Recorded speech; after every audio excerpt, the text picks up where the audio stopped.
Hello everyone, उम्मीद करता हूँ आप सभी लोग स्वस्थ हैं। अभी हमारा लाइव मॉक टेस्ट हुआ था एसएससी सीजीएल 2024 के लिए। उम्मीद करता हूँ आप सभी लोगों ने दिया है और यहाँ पे उसी के बारे में हम डिस्कशन करेंगे कि पेपर का लेवल कैसा था और साथ ही साथ मैथ सेक्शन के जो क्वेश्चंस थे जो कुछ लोगों को डिफिकल्ट लगे उसमें कहाँ से हमने क्वेश्चंस क्रिएट करे थे, उनका सोर्स क्या था और किस तरीके से आपको एग्जाम में देना चाहिए था, पेपर का लेवल क्या था, सारी चीज़ें डिस्कस करेंगे। और आपके 25 क्वेश्चन यहाँ पे प्रैक्टिस के तौर पे आपको मिल जाएंगे जो लोग उस टेस्ट को नहीं दे पाए हैं, ठीक है। और जिन्होंने दिया है, जो उस टाइम पे क्वेश्चंस को सोल्व नहीं कर पाए थे, तो आप मेरे साथ यहाँ पे क्वेश्चंस को सोल्व करना, तो आपको चीज़ें समझ में आएंगी कि एग्जाम में जब आप मॉक दे रहे हो तो आपको किस तरीके से अटेम्प्ट करना चाहिए, ठीक है। तो सारी चीज़ें डिस्कस करेंगे, पूरा सेशन को ध्यान से देखना, बहुत कुछ सीखने को मिलेगा। सबसे पहले जिन लोगों को अभी तक नहीं पता है, हर संडे हम लाइव मॉक टेस्ट आप सभी लोगों के लिए कंडक्ट कराते हैं जो बिल्कुल फ्री रहता है आरबी की वेबसाइट पे। आरबी की वेबसाइट पे आपके लिए हमने बहुत सारे मॉक्स ऑलरेडी डाले हुए हैं, एक करंट अफेयर्स मॉक फॉर्म में, मैथ्स के अलग से टीयर 2 के हाई लेवल टेस्ट और भी बहुत सारी चीजें, previous year papers section wise भी एंड ओवरऑल भी जो आप मॉक टेस्ट की फॉर्म में दे सकते हैं, वो तो आपके लिए फ्री ऑफ कॉस्ट अवेलेबल है ही। उसके अलावा अब हर संडे को हम एक लाइव मॉक आप लोगों के लिए देते हैं जो आपका सुबह संडे को 9 बजे से स्टार्ट हो जाता है और मंडे को दिन में 11 बजे तक आप उसे अटेम्प्ट कर सकते हैं, ठीक है। काफ़ी ज़्यादा टाइम है, आप ट्राई करिए, ठीक है। आरबी के मॉक्स देके देखिए आपको कैसा लग रहा है। एग्जाम का पैटर्न को ध्यान में रखते हुए हम क्वेश्चंस को क्रिएट करते हैं जिससे कि आप अच्छे तरीके से एग्जाम में परफॉर्म कर पाए, ठीक है। और काफ़ी ज़्यादा एस्पिरेंट्स टेस्ट देते हैं तो आपको एक अच्छा एनालिसिस भी मिल जाएगा। साथ ही साथ जो टेस्ट होता है उसका रिजल्ट आपको अगले दिन मिल जाता है।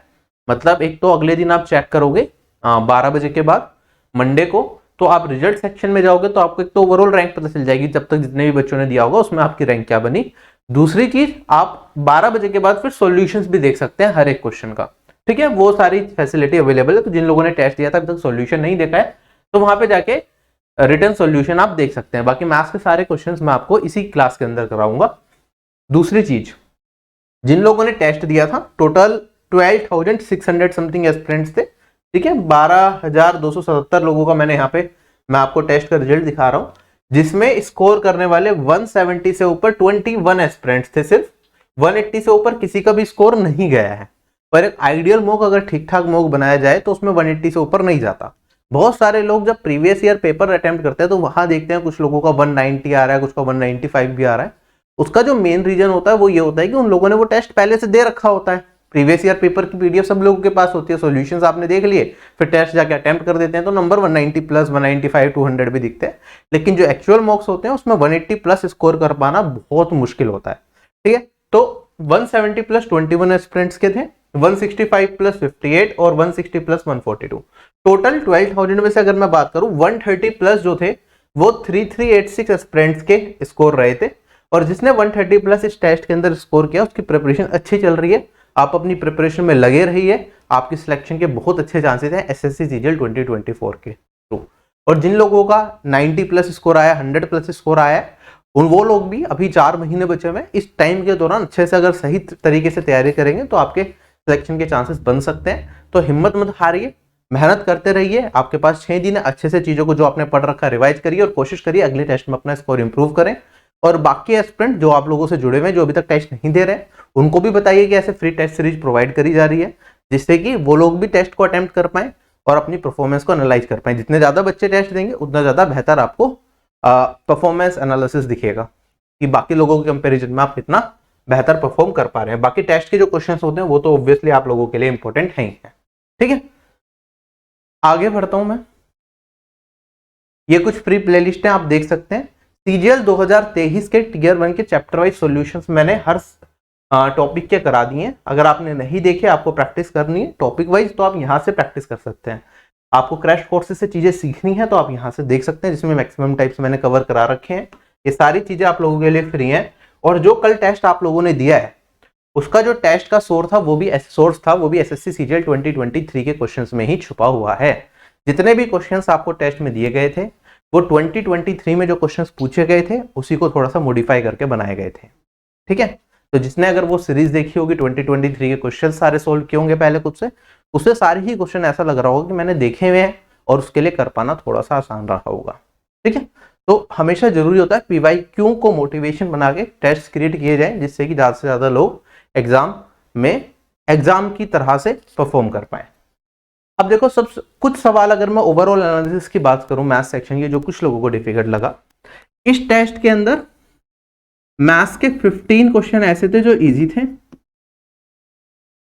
ठीक है, और बाकी अगर मैं बात करूं 4 क्वेश्चन आप कह सकते हैं इजी टू मॉडरेट लेवल के थे और 6 क्वेश्चन आपके मॉडरेट लेवल के थे।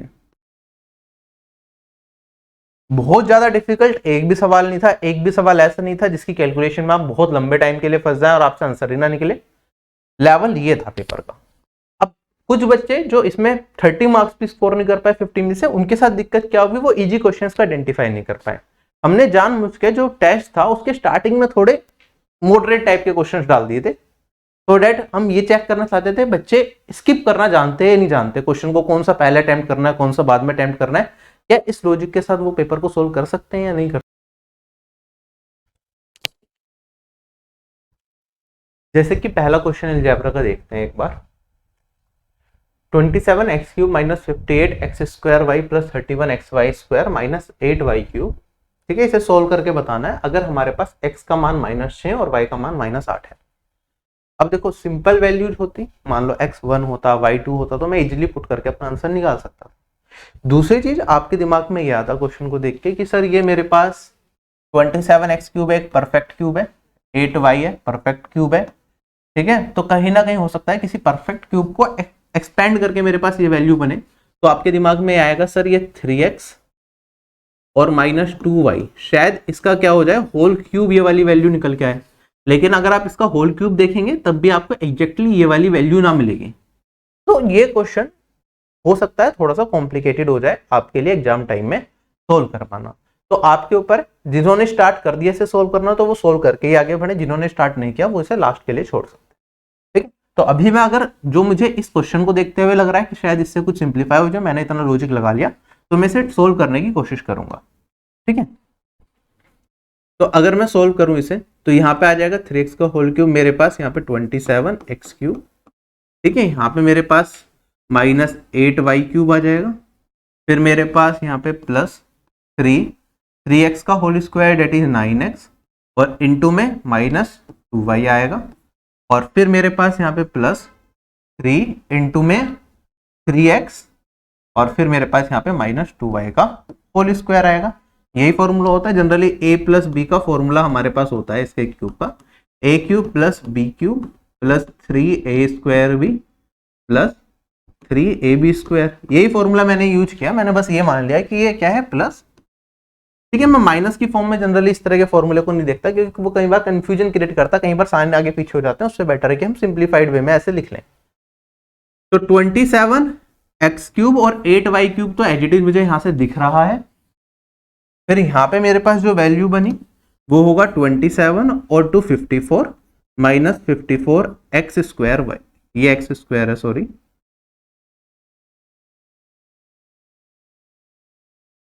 और यहाँ पे मेरे पास बनेगा 9 और यहाँ पे 436xy²। अब मुझे क्या चाहिए यहाँ पे, क्या मेरे पास 54x² है, नहीं है, यहाँ पे 58 है, तो यहाँ पे माइनस का 4 मुझे और क्या करना पड़ेगा, एक्स्ट्रा एड ऑन करना पड़ेगा चीजों को सिंप्लीफाई करने के लिए, और यहाँ पे 36xy² है प्लस का यहाँ पे 31xy² है, तो सिंप्लीफाई करने के लिए मुझे क्या करना पड़ेगा, इसमें -5xy² करना पड़ेगा। क्या मेरे पास बिल्कुल वही इक्वेशन बन गई अगर मैं इतने पार्ट को देखूं? ध्यान से देखिए, जो एग्जामिनर ने मुझसे पूछा क्या वही चीज है। अब यहां से लेके यहां तक का पार्ट ये क्या है, ये तो 3x माइनस 2y का होल स्क्वायर है, तो 3x माइनस 2y का होल स्क्वायर, और यहाँ पे xy को कॉमन ले लेता हूं कैलकुलेशन को आसान बनाने के लिए, तो मेरे पास 4x प्लस 5y यहाँ पे बचे। सिंप्लीफाई कर लेते हैं, x की जगह अगर -6 रखा तो -18, यहाँ पे -8 रखा तो -16, ये प्लस का 16 बन जाएगा, माइनस का 18 तो बचेगा माइनस का 2, और ये -2 का क्यूब कितना हो जाएगा मेरे पास 8, माइनस का -6 इंटू -8 प्लस का 48 बचेगा, और यहाँ पे 4 इंटू -6 माइनस का 24, और 5 इंटू में -8 ये हो गया माइनस का 40, ठीक है। तो मेरे पास ये वाली वैल्यू बनी -8 माइनस में देखो ये अगर माइनस माइनस दोनों अंदर का बाहर आएगा तो प्लस बन जाएगा, तो ये 48 इंटू में 64 ये बचा। तो मेरे को ये चीज तो समझ में आ गई भैया, देखो ये पॉजिटिव वैल्यू बड़ी है, नेगेटिव वैल्यू छोटी है, तो ये दोनों ऑप्शंस तो नहीं हो सकते, इन दोनों ऑप्शन में से मेरा आंसर होगा। अब यूनिट डिजिट लास्ट डिजिट दोनों की सेम आ रही है, तो मुझे कैलकुलेशन करनी पड़ेगी। अब आपके ऊपर है इस कैलकुलेशन को कैसे करो, या तो आप ये कर सकते हैं थोड़ा सा सिंप्लीफाई करने के लिए, जैसे आपको ये 48 दिख रहा है, इसे ब्रेक कर लो आप। इस 48 क्या होता है, 6 इंटू 8 हमें दे रखा था, तो पहले इसमें 6 से मल्टीप्लाई कर दो, फिर इसमें 8 से मल्टीप्लाई कर दो। या तो ये काम किया जा सकता है, अगर 48 का टेबल डायरेक्टली यूज कर सकते हो तो 48 का टेबल डायरेक्टली यूज कर सकते हो इसे मल्टीप्लाई करने के लिए, या फिर अगर आपने 2 डिजिट मल्टीप्लीकेशन सीखा हुआ है तो उससे भी मल्टीप्लीकेशन कर सकते हो। वरना आप ये देख सकते हो 48 क्या है मेरे पास, it is nothing but 56 minus 8। ये क्या है 56 प्लस 8, आपको ये वैल्यू भी दिख सकती है। 56 का स्क्वायर माइनस 8 स्क्वायर बनेगा ये मेरे पास। 56 का स्क्वायर, स्क्वायर वाली ट्रिक आपने देखी होंगी, तो आपको पता है 56 का स्क्वायर क्या होता है। ये मेरा 50 से कितना ज्यादा है, 6 ज्यादा है, तो लास्ट की 2 डिजिट तो आता है 6 का स्क्वायर, डेट इज 36। और मेरे पास यहाँ पे 50 से जब हम कंपेयर करते हैं तो 25 में जो भी ये वैल्यू अगर 50 से ज्यादा है उतना, तो 25 में ऐड कर देंगे तो ये आ जाएगा 31। कम होता तो माइनस कर देते हैं। ठीक है, ये मैंने कैलकुलेशन वाली ट्रिक्स में, स्क्वायर ट्रिक्स में बता रखा है, वरना आप बेसिक से मल्टीप्लाई करके भी निकाल सकते हैं। तो मेरे पास वैल्यू बचेगी -8 प्लस में 3136, और उसमें माइनस में क्या आएगा 8 का स्क्वायर, डेट इज 64। तो मुझे ये समझ में आया जो आंसर आएगा वो 3136 से थोड़ा सा छोटा होगा। 4 ऑप्शन देके मैं इस ऑप्शन को मार्क कर सकता हूँ। This is my answer. तो ये वाला क्वेश्चन भी अपने आप में थोड़ा सा लेंथी है, मतलब हमने सोचा था कि शायद जल्दी हो जाए, लेकिन it took a little bit of time. पर ऐसे क्वेश्चन कुछ ना कुछ तो एग्जाम में जरूर मिलेंगे जो आपको लगेगा कि एक बार की मैं देख के शायद हो जाए, लेकिन आप बात के लिए छोड़ दें। अगला सवाल मेरे पास है, कहता है कि जर्नी का एक पार्ट हम 37.5 मिनट में कवर करते हैं 45 किलोमीटर पर आवर की स्पीड से, रिमेनिंग पार्ट 28 मिनट्स में 80 किलोमीटर पर आवर की स्पीड से कवर करते हैं, तो हमें बताना है टोटल डिस्टेंस जर्नी का क्या होगा। अच्छा, अगर इस सवाल को सोल्व करें तो ये तो सभी लोगों को लग रहा होगा देख के सिंपल है, आराम से सभी लोग सोल्व करेंगे। टोटल डिस्टेंस बताना है, distance is nothing but speed into में टाइम। तो आप कहेंगे सर स्पीड है पहले 45, टाइम है 37.5, 37.5 को फ्रैक्शन में कन्वर्ट करूंगा तो 75/2 आ जाएगा, क्योंकि ये मिनट में 1 किलोमीटर पर आवर में, तो इसे आर में कन्वर्ट करने के लिए डिवाइड बाय 60 कर देंगे, प्लस फिर रिमेनिंग पार्ट क्या करा 28 मिनट्स में 80 किलोमीटर पर आवर की स्पीड से, तो 80 इंटू में 28 मिनट को आर में कन्वर्ट करूंगा तो ये आ जाएगा मेरे पास 60। क्लियर? मैं ऑप्शन देख रहा हूँ, सारे ऑप्शन फ्रैक्शन में, मतलब कैलकुलेशन करनी पड़ेगी, मुझे काटना पीटना पड़ेगा यहाँ पे। अगर हम ध्यान दें 15 से काटूंगा तो 3 और ये आ जाएगा 4। कुछ और कट रहा है क्या? नहीं कट रहा। तो 225 डिवाइडेड बाई 8 तो यहाँ पे आ गया प्लस, यहाँ 0 से 0 कट जाएगी, यहाँ पे बचेगा 3 और इससे काट दूंगा तो मैं ये आ जाएगा 4। तो 4 इंटू 28 112 डिवाइडेड बाई 3। ठीक है, ये आंसर हमारे पास निकल के आएगा। सोल्व करेंगे, एलसीएम लेना पड़ेगा। मेरे पास 24 आएगी ये वाली वैल्यू। या तो आप चीजों को थोड़ा सिंप्लीफाई करने के लिए ऐसा भी कर सकते हो कि एलसीएम लेके मल्टीप्लीकेशन करोगे थोड़ी बड़ी वैल्यू जाएगी, इससे बेटर है मैं इसे 8 से डायरेक्टली डिवाइड कर दूं। तो मैंने इसे 8 से डिवाइड करा, 2 जा 16, 65 बचेगा, 8 जा 64, 1/8 बचा, ऐसे लिख सकता हूं इसे। प्लस इसे अगर मैं 3 से काटूंगा तो 37 और ये प्लस 1/3 बचेगा। 28 प्लस 37 ये हो गया 65, 1/8 प्लस 1/3 करूंगा, एलसीएम आएगा मेरे पास 24 और 8 प्लस 3 आ जाएगा 11। 65 11/24 ये मेरा इस क्वेश्चन का आंसर हो गया। तो क्वेश्चन इजी था लेकिन थोड़ी सी कैलकुलेशन थी। नेक्स्ट क्वेश्चन पे मूव करते हैं। ये स्टार्टिंग में ठीक ठाक जो मॉडरेट लेवल के सवाल है वो हम कर रहे हैं। अगला सवाल हमारे पास ये है, देखो पाई चार्ट से रिलेटेड ये सवाल है। सवाल आसान है, लेकिन क्योंकि पाई चार्ट पे बैठ जब एक ही क्वेश्चन आजकल पूछ रहे हैं तो उस केस में कई बार क्वेश्चन को पढ़ने में, समझने में, करने में टाइम लग जाता है। तो मैं हमेशा रिकमेंड करता हूं कि आप डायग्राम वाले क्वेश्चंस लास्ट में ही अटेम्प्ट करें, ठीक है, सेकंड गो के अंदर। ठीक, तो आपके ऊपर है, आप अभी करना चाहें तो अभी कर सकते हैं, वरना लास्ट के लिए भी छोड़ सकते हैं। इसमें क्या दे रखा मैं आपको बता देता हूं।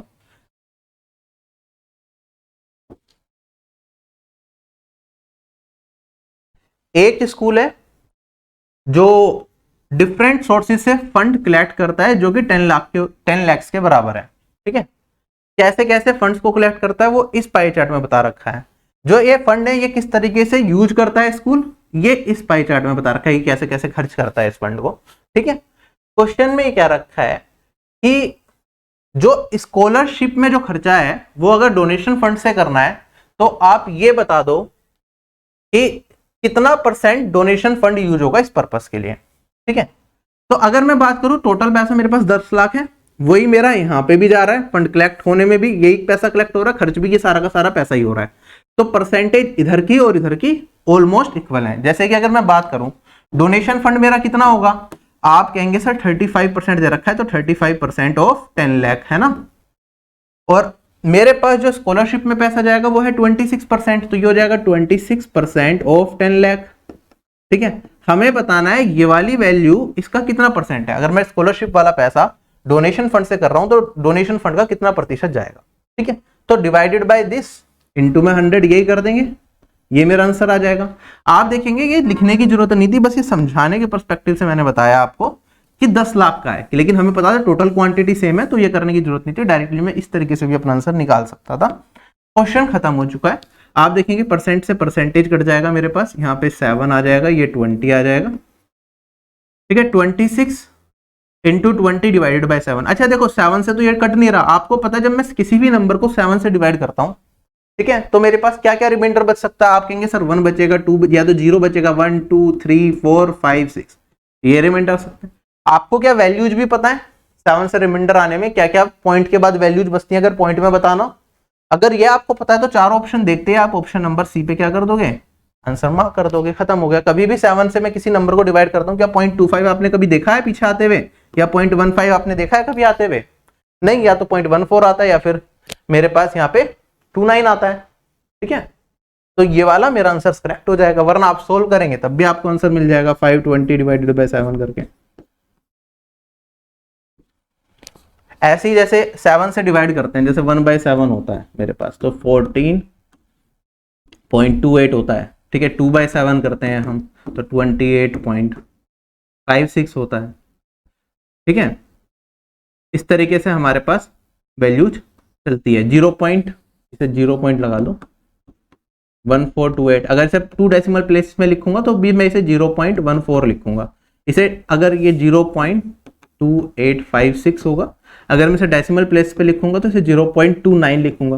हो सकता है आपको 28 कहीं दिख जाए तो आप फिर भी मैच कर दें, फिर 0.28 कई बार दे देता है खाली, या 0.29 दोनों आ सकते हैं, लेकिन 0.1428 है तो 14 ही आएगा। ऐसे ही आप अलग अलग वैल्यूज पे चलते रहेंगे, 3/7 4/7, ये आप परसेंटेज में पढ़ते हैं तो उससे आपको आइडिया रहता है पॉइंट के बाद क्या वैल्यू जाएंगी। जैसे कि अगर मैं बात करूं, मैं किसी भी नंबर को 3 से डिवाइड करूं तो मेरे पास रिमाइंडर 0 1 या 2 ही आएगा। 0 आएगा तो पॉइंट के बाद क्या आएगा 0, रिमाइंडर 1 आया तो पॉइंट के बाद 3 3, और रिमाइंडर 2 आया तो पॉइंट के बाद 6 6। तो किसी भी नंबर को 3 से डिवाइड करूंगा तो ऑप्शंस में जो वैल्यूज होंगी लास्ट में पॉइंट के बाद यही वैल्यूज हो सकती है, इसके अलावा कुछ पॉसिबल नहीं है। चलें आगे। ऐसे ही एक और सवाल था, इसके लिए भी आपके ऊपर है कि डीआई का साथ में करना है लास्ट में। जैसे ये क्वेश्चन है, ये लॉजिकल तरीके से बड़े आसानी से हो जाएगा। क्वेश्चन में कहता है मेरे पास 5 प्लेयर्स दे रखे हैं, ठीक है, इनका आर्चरी का स्कोर दे रखा है। ठीक है, 3 अटेम्प्ट में, पहले अटेम्प्ट में क्या क्या स्कोर रहा, सेकंड अटेम्प्ट में और थर्ड अटेम्प्ट में। हमसे क्या पूछा गया है, बेस्ट प्लेयर इनमें से कौन था। ठीक है,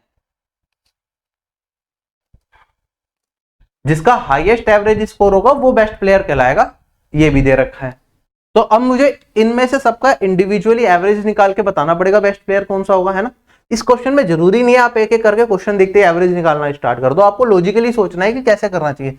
जैसे मैंने नजर मारी, ये 60 की लाइन में चल रहे हैं, ये 69 70 67, ये जनरली थोड़ा सा मुझे दिख रहा है इस वाले से तो ऊपर चल रहा है ना, लेकिन अभी भी कुछ 60 की लाइन में। ये वाली वैल्यू में देख रहा हूँ सारे 70 की लाइन में, ये वाली वैल्यू देख रहा हूं सारे 70 की लाइन में, ये 60 की लाइन में आ गए। तो मेरे को ये समझ में आया ये नहीं हो सकता, ये नहीं हो सकता, ये नहीं हो सकता। अब इन दोनों में से कोई आंसर आएगा तो आप चेक करके देखो कौन सा बेटर है। अब मैं कंपेयर भी इंडिविजुअली कर सकता हूं, जैसे कि मैंने देखा ये लगभग 0.5 ज्यादा है, ये वाली वैल्यू यहाँ पे लगभग 2.5 ज्यादा, और यहाँ पे ये वाली वैल्यू भी मेरी ज्यादा है कुछ। तो तीनों केसेस में ये वाली वैल्यू क्या हो रही है, ऊपर वाली वैल्यू से बढ़ रही है, तो प्रीति क्या होगी, बेस्ट प्लेयर होगी। ये मेरा इस क्वेश्चन का आंसर आ जाएगा।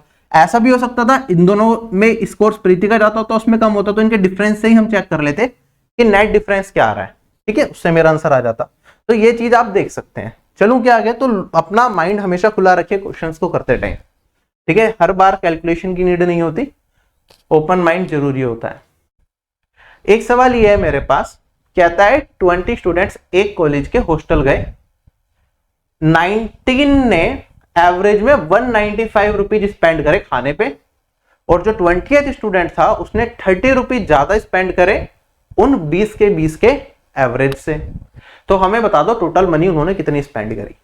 अब जिन लोगों ने ये टाइप पढ़ रखा है वो इसे साथ के साथ कर सकते हैं, जिन लोगों ने ये टाइप एवरेज में नहीं पढ़ रखा उन लोगों को दिक्कत आएगी, वो इसे साथ के साथ करने बैठेंगे, थोड़ा सा टाइम लग जाएगा, या बेसिक से करने जाएंगे, it can be time consuming, तो वो इसे लास्ट के लिए छोड़ सकते हैं क्योंकि ऑप्शंस भी पॉइंट में दे रखा है।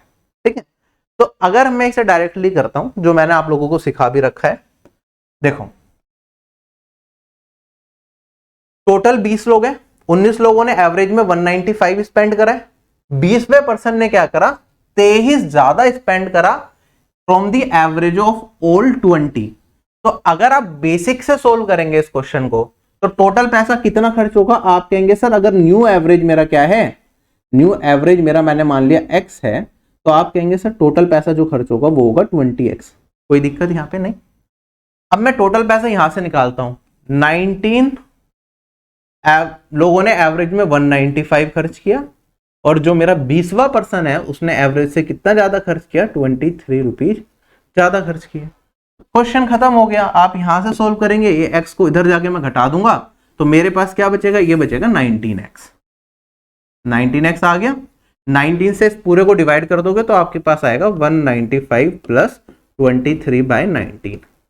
ये किसका मान आया मेरे पास, ये आया x का मान। मुझे क्या बताना है, टोटल पैसा कितना खर्च हुआ 20x बताना है, तो इसमें 20 मल्टीप्लाई। ये बेसिक से इस क्वेश्चन को करना है तो हम इस तरीके से देखते हैं। क्लियर हो गया। अब सोल्व करना है तो सोल्व कर लीजिए। अब जैसे ही मैं इसे मल्टीप्लाई करता हूँ 20 इंटू में 195 तो 3900 हो गया। ठीक है, प्लस में मेरे पास ये वाली वैल्यू 20 इंटू में 23 डिवाइडेड बाय 90, तो यहाँ पे मेरे पास 460 डिवाइडेड बाय 19 होगा। 3900 से थोड़ी सी ज्यादा वैल्यू आएगी। ठीक है, 19 का लगभग 20 कुछ बढ़ जाएगा 3900 में। चारों ऑप्शन देखूं तो ऑप्शन से भी मैं इस क्वेश्चन को कर सकता हूं कि 3924.2 ही मेरा आंसर आ सकता है। बाकी तो ये तो बहुत बड़ी वैल्यू हो गई, ये कम हो गया 3900 से, और ये भी क्या हो गई मेरे पास बहुत बड़ी वैल्यू हो गई। तो ये तीनों ऑप्शन नहीं हो सकते, यही आंसर होगा। कैलकुलेशन करने की जरूरत नहीं है अगर इतना पूछ गया। वरना आप इस क्वेश्चन को डायरेक्टली हम किस तरीके से करते हैं, हम कहते हैं कि चलो 19 लोग एवरेज में कितना स्पेंड कर रहे हैं, 195 स्पेंड कर रहे हैं। जो मेरा नया एवरेज होगा वो हम किस तरीके से डायरेक्टली निकाल सकते हैं। जो मेरे पास 20th पर्सन है वो एवरेज नए एवरेज से कितना ज्यादा खर्च कर रहा है, 23 ज्यादा खर्च कर रहा है। तो 23 कितने लोगों में बटा होगा, आप कहेंगे सर खुद नए एवरेज से 23 ज्यादा कर रहा है तो 19 लोगों में उसने ये 23 रुपीज को बांटा होगा, तब जाके नया एवरेज बना होगा। तो 195 प्लस जो ये 23 रुपीज है वो एक्स्ट्रा जो दे रहा है वो कितने लोगों में बटे होंगे नया एवरेज बनाने के लिए, 19 लोगों में। तो ये मेरा क्या आ गया, एवरेज आ गया। तो आप देखते ही ये बता सकते हैं। अगर एवरेज ये आया तो आपको अप्रोक्सीमेटली समझ में आया कि यार ये वाली वैल्यू 0.1 से बढ़ेगा लगभग, तो 196 के आसपास आएगी। और 20 लोग हो गए, 20 से गुना करूंगा तो मेरा आंसर चारों ऑप्शन में किसके पास आएगा, ऑप्शन नंबर ए के पास आएगा, क्योंकि ऑप्शन बहुत ज्यादा दूरी पे डायरेक्टली कर सकते हैं। क्लियर है या नहीं है। तो ये सोचने के ऊपर है आप किस तरीके से प्रैक्टिस कर रहे हैं। अब ये क्वेश्चन कुछ लोगों के लिए मॉडरेट लेवल पे जाएगा, कुछ लोगों के लिए बहुत बेसिक, क्योंकि ये क्वेश्चन बहुत बार पूछा गया है। मैंने आपको कितनी बार कराया है, एवरेज की हर क्लास में ये क्वेश्चन जरूर कराया होगा मैंने आपको। अब ये वाला क्वेश्चन देखो, अभी तक जो क्वेश्चन थे वो फिर भी इजी टू मॉडरेट वाली रेंज में फिर भी आप रख सकते हैं, एक आधा क्वेश्चन उनमें से मॉडरेट में डाल सकते हो, डालना है तो। अब ये आ गया इजियर साइड जो हर किसी को आता है, लेकिन अगर आपकी कैलकुलेशन स्पीड नहीं है तो इस क्वेश्चन में भी फंस सकते हो। x प्लस 1/x 11 दे रखा है, x की पावर 4 प्लस 1/x की पावर 4, सबको पता है यहाँ से x square plus 1/x square अगर मैं निकालूंगा तो वो आएगा 11 स्क्वायर माइनस 2। ये आप सभी लोगों को पता है, ये वाली वैल्यू क्या आ जाएगी, 119 आ जाएगी सोल्व करने में। x की पावर 4 प्लस 1/x की पावर 4 क्या हो जाएगा, 119 का होल स्क्वायर माइनस 2। अब जिसे 119 का होल स्क्वायर करना नहीं आता तो वो बच्चा इस क्वेश्चन को सोल्व नहीं कर सकता। और ये कहां सिखाया मैंने आपको, कैलकुलेशन ट्रिक्स में सिखाया है। मैंने कहा 119 का अगर होल स्क्वायर करना है, ये 100 से कितना ज्यादा है 119, आप कहेंगे सर ये कितना ज्यादा है, ये 19 ज्यादा है। तो हम इसका स्क्वायर जब करते हैं तो यहाँ पे 19 का स्क्वायर लिखते हैं 2 स्पेसिस में, और ये 119 में हम इस 19 को जोड़ देते हैं, ये आ जाता है 138।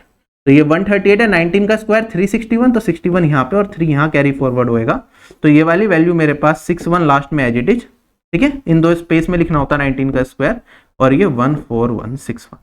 इसमें से अगर मैं 2 को घटा दूंगा तो 14159, ये मेरा आंसर आ गया। क्लियर हो गया या नहीं हो गया? अगर आपको सिर्फ इतना भी याद रहता है इस पर्टिकुलर क्वेश्चन में कि सर जब 119 का स्क्वायर करता हूं मुझे पता है लास्ट के दो प्लेसेस पे जो वैल्यू आएगी वो 19 के स्क्वायर में लास्ट के दो प्लेसेस पे जो वैल्यू आती है वो आती है, मतलब 19 का स्क्वायर 361, तो लास्ट के दो प्लेस पे 61 आएगा, 61 में से 2 घटाना पड़ेगा तो यहाँ पे 59 आएगी सेकंड लास्ट 2 डिजिट्स, तो 59 चार ऑप्शन में देखता तो एक ही ऑप्शन में था, यही आंसर होता। क्लियर है या नहीं है? ठीक है, डायरेक्ट यूनिट डिजिट से नहीं होता, तो थोड़ी सी तो आपको पता होना चाहिए, इसलिए मैं हमेशा कहता हूं सबसे पहले आप स्क्वायर करने की ट्रिक समझिए। कोर्सेज के अंदर भी आपको सबसे पहले स्क्वायर करना ही सिखाता है, square, cube, multiplication, basic tables याद होनी चाहिए जिससे कि क्वेश्चंस में दिक्कत ना आए। ये सवाल मेरे पास दे रखा है, ठीक है, इस क्वेश्चन में मॉक में शायद यहाँ पे 16 1/6 लिखा हुआ आ गया था, ठीक है, वो 16 2/6 होना चाहिए था या 16 2/3 होना चाहिए था, 16 1/6 की जगह 16 2/3 था। कहता है ए एक काम का 16 2/3% 5 डेज में कर सकता है, बी 14 2/7% 10 डेज में कर सकता है, दोनों साथ मिलके करेंगे तो 7 दिन में कितना काम करेंगे, ठीक है, परसेंटेज में ऑप्शन दिए हुए हैं। कैसे सोल्व करेंगे आप इस क्वेश्चन को? एक तो बेसिक तरीका होगा कि 16 2/3 हो गया 1/6, 1/6 वर्क ए कितने दिन में कर रहा है? 5 डेज में कर रहा है, तो मैं कह सकता हूं कि एक दिन में कितना करेगा? एक दिन में ये क्या 1/30 वर्क करेगा टोटल वर्क का। अगर मैं बी की बात करूं 14 2/7 इज नथिंग बट 1/7, 1/7 वर्क कितने डेज में करेगा? 10 डेज में, तो एक दिन में कितना काम करेगा? 1/70 वर्क। अब दोनों को 7 दिन तक काम करना है तो कितना परसेंट काम करेंगे ये बताना है। अगर दोनों 7 दिन तक करेंगे तो ये ए 7 दिन में कितना करेगा? 7/30 वर्क, बी कितना करेगा? 7/70 वर्क, यही करेगा। एलसीएम ले लो, 7 कॉमन आ जाएगा, ठीक है, यहाँ पे 210 आ जाएगा, यहाँ पे 7 + 3 आ जाएगा और वर्क, तो ये हो जाएगा मेरे पास 10, काटूंगा 21, 1/3 वर्क। ये कितना करेंगे? टोटल काम का 1/3 करेंगे, 1/3 कितना होता है? 33, 1/3%। क्या क्वेश्चन खत्म हो गया मेरा परसेंटेज में अगर पूछा है तो। बाकी कुछ लोग एरो मेथड से करना चाहें तो एरो मेथड से भी कर सकते हैं। आप यहीं पे थोड़ा सा चेंज कर देते हैं कि 6 × 5 30, तो ए काम को 30 डेज में कर सकता है। बी का निकालोगे तो बी कितने दिन में करेगा पूरा काम? 70 डेज आ जाएगा आपके पास, 70 में इन दोनों का एलसीएम लूंगा तो 210 आ गया। ये टाइम है, ये टोटल वर्क है, ये इनकी एफिशिएंसी हो जाएगी। ए की एफिशिएंसी कितनी? 7 और बी की एफिशिएंसी कितनी आ गई? 3। कंबाइन कर दो तो 10 हो गया। 7 दिन तक काम करेंगे तो 70 हो गया। 70 210 का कितना परसेंट है? 1/3 है तो 33.33 या फिर 70/210 इंटू में 100%। किसी भी तरीके से आप देख सकते हैं। जनरली मेरे दिमाग में इस क्वेश्चन को देखते ये वाला तरीका जल्दी क्लिक करा कि मैंने डायरेक्टली वर्क के फॉर्म में फ्रैक्शन मिल जाएगा, क्वेश्चन खत्म हो जाएगा। वरना ऐसे एरो मेथड भी आप लोग यूज कर सकते थे, जिसे जैसे कंफर्टेबल लगे क्वेश्चन को उस हिसाब से आप देख सकते हो। अब जैसे ये वाला सवाल है, कितना सिंपल सा सवाल है कि एक सेक्टर है जिसका रेडियस हमें 12 सेंटीमीटर दे रखा है, एंगल 60 डिग्री बन रहा है सेंटर पे, तो हमें बताना है एरिया क्या होगा। सेक्टर क्या होता है? एक सर्कल है, सर्कल का सेंटर ये है। अगर मैं इसे ऐसे काट दूं, ठीक है, तो ये वाला जो पोर्शन है ये मेरा क्या कहलाता है? सेक्टर कहलाता है। इस एंगल को हम बोलते हैं थीटा। एरिया ऑफ सेक्टर क्या होता है? थीटा अपॉन में 360, और जो इनटू में एरिया ऑफ अ सर्कल जो क्या होता है? पाई r स्क्वायर होता है। यही फॉर्मूला यूज करना है बस हमें, खत्म हो गया। 60 अगर मैं रख दूंगा इसे तो ये आएगा 60/360 1/6। पाई की वैल्यू 3.14 लेनी है हमें, और इनटू में 12 इनटू में 12। Correct to 2 decimal places. यहाँ पे हमें 4 ऑप्शंस दे रखे हैं, यूनिट डिजिट सभी की डिफरेंट है। जो वैल्यू हम लेट कर रहे हैं, ये पाई की हम ले रहे हैं, क्वेश्चन में दे रखी थी 3.14, तो सब कुछ सही चलेगा, ठीक है, क्योंकि पॉइंट के बाद 2 ही वैल्यू जाएंगे अगर मैं इसे सोल्व करूंगा, क्योंकि 6 से 12 कट जाएगा। तो अब मैं इसे सोल्व कर रहा हूं, तो आप यूनिट डिजिट से भी ट्राई कर सकते हैं। 4 ऑप्शन की यूनिट डिजिट डिफरेंट है, तो 2 × 2 4, 4 4 जा 16, तो पॉइंट के बाद जो सेकंड वैल्यू आएगी उसकी यूनिट डिजिट क्या होगी? 6।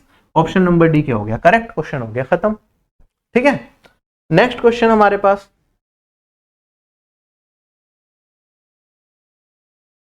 ये वाला क्वेश्चन नंबर सिस्टम में कराया मैंने आपको। कहता है एक डिवीजन के दौरान ऋतिक क्या करता है, जो डिविडेंड लेना चाहिए था उसकी जगह 10% एक्स्ट्रा ले लेता है, ठीक है, जो डिवाइजर लेना चाहिए था उसकी जगह 25% ज्यादा ले लेता है उसे भी, जो ओरिजिनल कोशेंट आना चाहिए था ओरिजिनल डिवीजन प्रॉब्लम में वो 75 आना चाहिए था और रिमाइंडर क्या आना चाहिए था, 0 आना चाहिए था। हमें बताना है ऋतिक को क्या कोशेंट मिलेगा अगर उसने कैलकुलेशन में कोई भी एरर नहीं किया। तो आपको पता है डिविडेंड क्या होता है, ये होता है divisor into quotient plus remainder, है ना। रिमाइंडर यहां पे कह रहा है 0 है और ओरिजिनल डिवाइजर को मैं डी मान लेता हूं, ओरिजिनल डिविडेंड को डी मान लेता हूं, डिवाइजर को क्यू मान लेता हूं। तो कोशेंट मुझे दे रखा है, ये वाली वैल्यू कितनी है, ये दे रखी है 75। तो मैं कह सकता हूं डिवाइजर बाय डिविडेंड ओरिजिनल, ये आ गया मेरे पास 75। अब उसने क्या गलती करी, उसने डिवाइजर को 10% एक्स्ट्रा ले लिया, तो डिवाइजर ये 10% बढ़ा दूंगा तो 11/10 110% हो जाएगा। जो डिवाइजर है उसे 25% बढ़ा दिया तो डिवाइजर कितना हो जाएगा मेरा, इस इंटू में 25% बढ़ाया तो 125%, मतलब 5/4। हमें बताना है अगर मैं डिविडेंड इसे सोल्व करता हूं तो मेरे पास कोशेंट क्या आएगा। कोशेंट कैसे मिलता है, जब मैं डिविडेंड को डिवाइजर से डिवाइड करता हूं। जनरली यही होता है मेरे पास, ये डिवाइजर होता है, ये डिविडेंड होता है, यहां सोल्व करते हैं, यहां पे जो बचता है वो मेरे पास रिमाइंडर होता है और ये मेरे पास क्या होता है, कोशेंट होता है। यही तरीका होता है। अब यहाँ पे रिमाइंडर की कोई भी बात नहीं की गई और जब मैं डिवाइजर भी देख रहा हूं ना तो पॉइंट में वैल्यूज दे रखी हैं। पॉइंट में वैल्यूज देने का मतलब है कि यहाँ पे वो चाहते हैं कि हम क्या करें, हम यहाँ पे रिमाइंडर छोड़े ही ना और पूरा सोल्व करके आपको डायरेक्टली पॉइंट में आंसर बता दें अगर पॉइंट में आ रहा है तो, वरना पूरा का पूरा आपका ये कट के एक पर्टिकुलर क्या बन जाएगी, वैल्यू बन जाएगी। और हमें यहाँ पे चेक भी करना पड़ेगा कि कोशेंट आएगा, रिमाइंडर आएगा भी नहीं आएगा। अगर पूरा कट गया तो ऑब्वियसली रिमाइंडर नहीं आएगा, पूरा नहीं कटता है तो उस केस में रिमाइंडर वाला सिनेरियो बनेगा कि या तो कुछ रिमाइंडर आएगा या फिर पॉइंट में वैल्यू जाएगी। तो एक बार मैं इसे सोल्व करके देखता हूँ कि मेरे पास क्या वैल्यू बन रही है। अगर मैं इसे देखता हूँ डिवाइजर बाय डिविडेंड, ये मुझे ऑलरेडी दे रखा है 75, तो 75 इंटू में 11/10 डिवाइडेड बाय 5/4। सोल्व करना स्टार्ट करेंगे, 25 से काट दूंगा तो ये 2 बचेगा और ये कट जाएगा, ठीक है। इससे काटूंगा तो 2, ये 3 है, 3 इंटू 11 33 इंटू में 2 66, मेरा आंसर आ गया। पूरा कट गया, इसका मतलब कोई रिमाइंडर नहीं बचा, ठीक है। अगर पॉइंट में कोई वैल्यू आती तो चीजें हमारे लिए मुश्किल हो सकती थी, या तो ऑप्शंस अगर पॉइंट में दे रखे हैं तो हो जाता, वरना फिर एग्जैक्टली बता पाना थोड़ा मुश्किल होता, ठीक है। क्योंकि यहाँ पे और भी कंसेप्ट यूज हो जाते हैं, हम डायरेक्टली ऐसे जो डिवाइड करा है मैंने, ये भी एक तरीके से बिल्कुल फुल प्रूफ मेथड नहीं है। और जब हम क्वोशेंट की बात करते हैं तो क्वोशेंट जनरली पॉइंट में भी बात नहीं करते, लेकिन एसएससी ने एग्जाम में क्वेश्चन पूछा था और पॉइंट में क्वोशेंट दे रखे थे, तो उसी हिसाब का जो एसएससी मेथड फॉलो करता है उसी को ध्यान में रखते हुए मैंने इस तरीके से कर भी दिया। वरना जनरली क्या होता है, आपने कभी देखा है क्वोशेंट पॉइंट में, मान लो मुझे क्या करना है, मेरे को 24 को डिवाइड करना है से 15 से, है ना, और मुझे बताना है 24 मेरा क्या है, डिविडेंड है, और मेरा 15 क्या है, डिवाइजर है। तो जनरली हम सोल्व करेंगे तो क्या करेंगे, मैं 15 से 24 को डिवाइड करूंगा, 1 जा जाएगा 15 और ये बचेगा मेरे पास 9।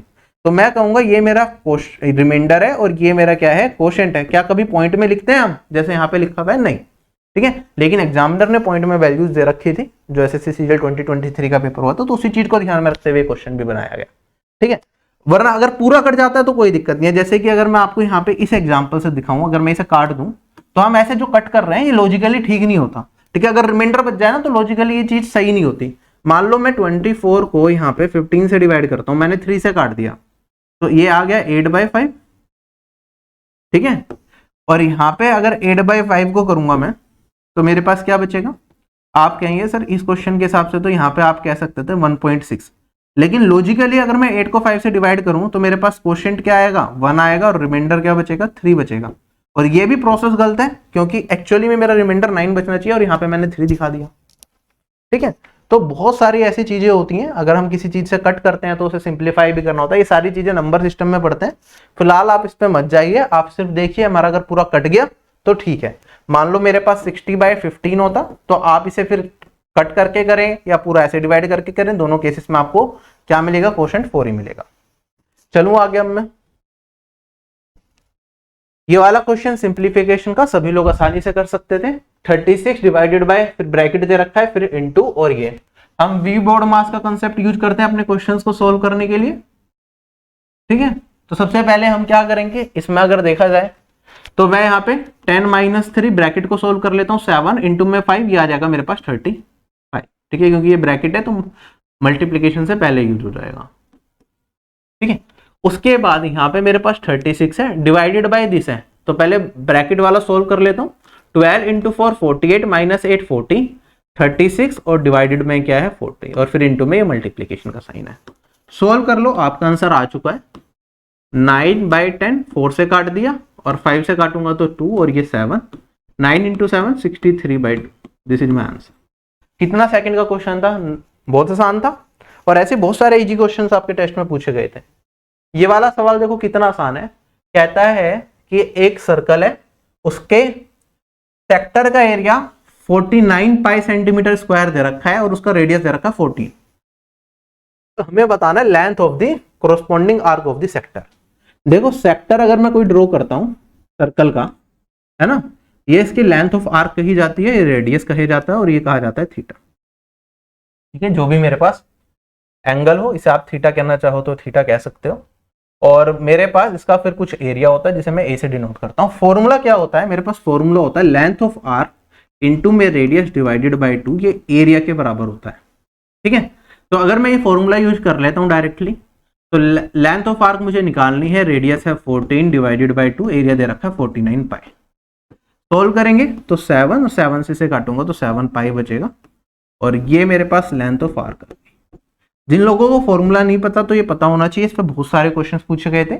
बाकी अगर मैं बेसिक से बताना चाहूँ इस फॉर्मूले को, तो बेसिक से भी आप निकाल सकते हैं। लेंथ ऑफ आर्क क्या होता है, ये होता है मेरे पास थीटा अपॉन में 360 इंटू में पाई आर स्क्वायर, अभी थोड़ी देर पहले ही मैंने आपको बताया, ठीक है। एरिया क्या होता है, थीटा अपॉन में 360, ये सॉरी गलत लिख दिया मैंने, पाई आर स्क्वायर, ये होता है 2 पाई आर, और ये होता है थीटा अपॉन में 360 पाई आर स्क्वायर, जो अभी थोड़ी देर पहले बताया आपको, ठीक है। आप यहां पे इसे यूज कर लेंगे फॉर्मूले को, length of arc theta upon में 360 इंटू में 2 पाई आर है, ठीक है, इंटू में रेडियस डिवाइडेड बाय, अगर मैं 2 कर दूं तो मेरे पास क्या बचा, थीटा अपॉन में 360 पाई आर स्क्वायर ही बचा।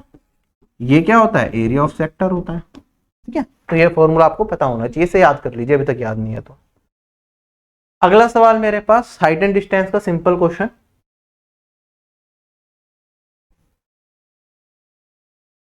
एक पर्सन कुछ दूरी पे खड़ा था एक टावर से, आगे दे रखा है कि जो टावर की हाइट थी वो 500 मीटर थी। जो ग्राउंड है जहां पे वो आदमी खड़ा है और जो टॉप ऑफ द टावर है, इसके बीच में जो एंगल है वो 30 डिग्री का दे रखा है। यहां पे मैंने आदमी को खड़ा कर दिया। हमें बताना है कि अप्रोक्सीमेट कितनी दूरी पे है ये टावर इस आदमी से, ठीक है। कैसे सोल्व करेंगे, आप कहेंगे सर जब 30 डिग्री होता है हमें पता है ये वाली साइड क्या होती है, 1 रेशियो होती है, और ये वाली साइड √3 रेशियो होती है। तो अगर 1 रेशियो 500 के बराबर, तो √3 कितना, 500 इंटू में √3। अब अप्रोक्सीमेट वैल्यू बतानी है, √3 की वैल्यू क्या होती है, 1.732। सोल्व करके आप आंसर बता सकते हैं, बाकी आपको ज्यादा दिमाग भी नहीं लगाना। देखो 4 ऑप्शंस कितनी ज्यादा दूरी पे हैं, तो मेरे को पता 17 को अगर मैं 5 से भी मल्टीप्लाई करता हूँ तो 85 आता है, उससे थोड़ा सा बड़ा ही आएगा ये। तो 85 स्टार्टिंग की 2 डिजिट है, वो 85 से थोड़ी सी बड़ी आनी चाहिए। ऑप्शन नंबर डी करेक्ट हो गया, खत्म हो गया क्वेश्चन। ये वाला डायग्राम मैंने बना दिया, बिना डायग्राम बनाए भी कुछ लोग हो सकता है कर दिया हो कुछ लोगों ने इस क्वेश्चन का आंसर, ठीक है। दिख जाता है क्वेश्चन पढ़ते पढ़ते, क्योंकि बहुत सिंपल था, एक ही लेवल पे क्वेश्चन था, 2 लेवल पे गया ही नहीं। अगला सवाल हमारे पास, अब ये वाला सवाल थोड़ा सा अच्छा था, मतलब इजी सवाल है, ठीक है। इस टाइप के बहुत एग्जाम में पूछे जाते हैं, लेकिन थोड़ा सा कैलकुलेटिव लग सकता है आपको। एक बार खुद से ट्राई करिए अगर आपने मॉक के टाइम पे नहीं किया था। क्वेश्चन में कहता है कि 18 मैन और 25 वीमेन साथ मिलके एक काम को 65 डेज में कर सकते हैं। फिर 15 मैन और 36 वीमेन सेम काम को 52 डेज में कर सकते हैं। तो हमें बताना है 30 मैन और 37 वीमेन मिलके काम को कितने टाइम में करेंगे। अगर आपको थोड़ा सा लंबा लगा पढ़ने में, जो बिगिनर बच्चे हैं उसे लास्ट के लिए छोड़ेंगे इस क्वेश्चन को। बाकी लोग साथ के साथ काफी लोगों ने ट्राई किया होगा और हो सकता है वो फ्रैक्शन तक पहुंचे भी हो फिर फंस गए हो। देखो ध्यान से समझो इस क्वेश्चन को कैसे करना है। एक आदमी की एफिशिएंसी अगर मैं m मान लूं तो मैंने कहा 18 मैन है, और एक वीमेन का एक दिन का काम या एक वीमेन की एफिशिएंसी को अगर मैं W मान लूं तो 25 W है। एक दिन में इतना काम करेंगे दोनों मिलके, 65 डेज में पूरा काम कर सकते हैं। तो ये मेरा क्या हो गया, टोटल वर्क हो गया, कोई दिक्कत नहीं है। फिर आगे कहता है अगर इसी काम को 15 मैन और 36 वीमेन मिलके करें तो सेम काम को 52 डेज में कर सकते हैं। तो ये भी टोटल वर्क हो गया। हमें बताना है इसी काम को अगर 30 मैन और 37 वीमेन मिलके करें तो कितने दिन में करेंगे। ये मैंने मान लिया एक स्टेज में करेंगे, तो ये भी टोटल वर्क होगा। अगर मैं इन दोनों को यूज करते हुए थोड़ा सा सिंप्लीफाई करता हूं तो आप देखेंगे 65 और 52 को काटूंगा तो ये मेरे पास क्या बचेगा, ये 5 बचे, ये 13 से कट जाएंगे, ये 5 बचेगा और ये मेरे पास 4 बचेगा। अब मल्टीप्लाई कर लेते हैं, इन दोनों को यूज कर रहा हूं मैं। 5 इंटू 18 90, 4 इंटू 15 60, तो मेरे पास 30 मैन बचेंगे इधर। यहाँ पे 125 वीमेन बन गई, यहाँ पे 114 वीमेन बन गई, ठीक है।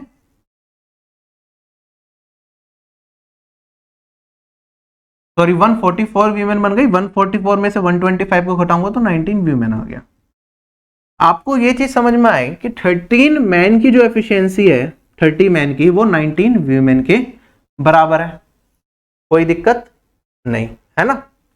अब इस क्वेश्चन को अगर मैं सोल्व करना चाह रहा हूं, या तो ये होगा कि मैं मैन रेशियो वुमेन की एफिशिएंसी निकालूं और यहाँ पे मैं 19/30 करूं, एक वीमेन की एफिशिएंसी 19 मान लूं, वीमेन की 30 मान लूं, पुट करूं और सॉल्व करूं। उसमें कैलकुलेशन बहुत ज्यादा बढ़ जाएगी। अगर आप थोड़ा सा ध्यान दें, इसे मैं यहीं से ब्रेक करना की कोशिश करूंगा। मुझे से क्या पूछा है, यहाँ पे 15 मैन है, क्या ये 13 मैन का मल्टीपल है, इसका आधा ही तो है। और यहाँ पे मुझसे 30 मैन पूछा है जो यहाँ पे मुझे दिख ही रहा है, तो मैं क्या कर सकता हूँ 15 मैन की एफिशिएंसी वीमेन की टर्म्स में निकाल सकता हूँ। 30 मैन की एफिशिएंसी अगर 19 वीमेन के बराबर है तो 15 मैन की एफिशिएंसी किसके बराबर होगी, आप कहेंगे सर 19/2 वीमेन के बराबर होगी या नहीं होगी। मैंने कहा 15 मैन की एफिशिएंसी किसके बराबर होगी, 19/2 वीमेन के बराबर होगी। ये चीज मैंने यहाँ पे लिख दी, कोई दिक्कत नहीं। प्लस 36 वीमेन की एफिशिएंसी है, कोई दिक्कत नहीं है, 36 वीमेन ही लिख देता हूँ। ये वीमेन की एफिशिएंसी, ध्यान रखना टोटल वर्क नहीं है ये। फिर इनटू में 52 है, और इधर मेरे पास क्या है 30 मैन किसके बराबर, 19 वीमेन के बराबर। फिर यहाँ पे मेरे पास 37 वीमेन, 37 वीमेन के बराबर, और इनटू में मेरे पास क्या आ गया x। ये सोल्व करना है। तो वीमेन तो सब जगह है, ये कट जाएगा, कोई दिक्कत नहीं। या फिर आप वीमेन की एफिशिएंसी पॉइंट पे 1 मान के भी कर सकते थे। चलो अब मैं आगे सोल्व करता हूँ इस क्वेश्चन को। तो मेरे पास क्या वैल्यू बचेगी, देखो 36 इंटू में 2 72 प्लस 19 89, 89 इंटू में 52 डिवाइडेड बाई 2 है, और ये मेरे पास 19 प्लस 37, ये 56 इंटू में x। ठीक, सोल्व करते हैं। यहाँ पे किससे कौन कौन सी वैल्यू कट सकती है, जैसे कि आप काटना चाहेंगे 56 को अगर मैं काटता हूं, ये मेरे पास 4 से कट जाएगा 13, और ये 19 आ जाएगा, नहीं 14 सॉरी, ठीक है। ये 91 है, सॉरी मैंने थोड़ी सी मिस्टेक कर दी यहाँ पे लिखने में, दिस इज 91। 7 से काटूंगा तो 2 आ जाएगा, और ये मेरे पास 13 आ जाएगा। 13 इंटू 13 169 डिवाइडेड बाय 4 बचेगा, और ये वाली वैल्यू 42 1/4 आ जाएगी। Clear, this is my answer. तो थोड़ा सा लंबा क्वेश्चन है ये, ठीक है। मैंने वैसे ही कहा, देख के अगर 3 लाइन का क्वेश्चन दिख रहा है आप लास्ट के लिए छोड़ सकते हो, जरूरी नहीं है फर्स्ट टाइम में करना है। जो रिपीटर स्टूडेंट है जिन्होंने अच्छी तैयारी है वो साथ के साथ कर ले, कोई दिक्कत नहीं। अब ये वाला सवाल बहुत सिंपल है कि एक डीलर है अपने गुड्स को 30% कॉस्ट प्राइस से अबव मार्क करता है, उसके बाद 15% का डिस्काउंट दे देता है। तो हमें बताना है गेन या लॉस क्या होगा। फॉर्मूला यूज कर लो। आप कहोगे सर जो फॉर्मूला होगा, पहले हमने वैल्यू को 30% बढ़ाया और फिर क्या कर दिया 15% वैल्यू गिरा दी, तो नेट चेंज क्या होगा मेरे पास, ये होगा 30 माइनस 15 प्लस 30 इंटू में माइनस 15 डिवाइडेड बाय 100।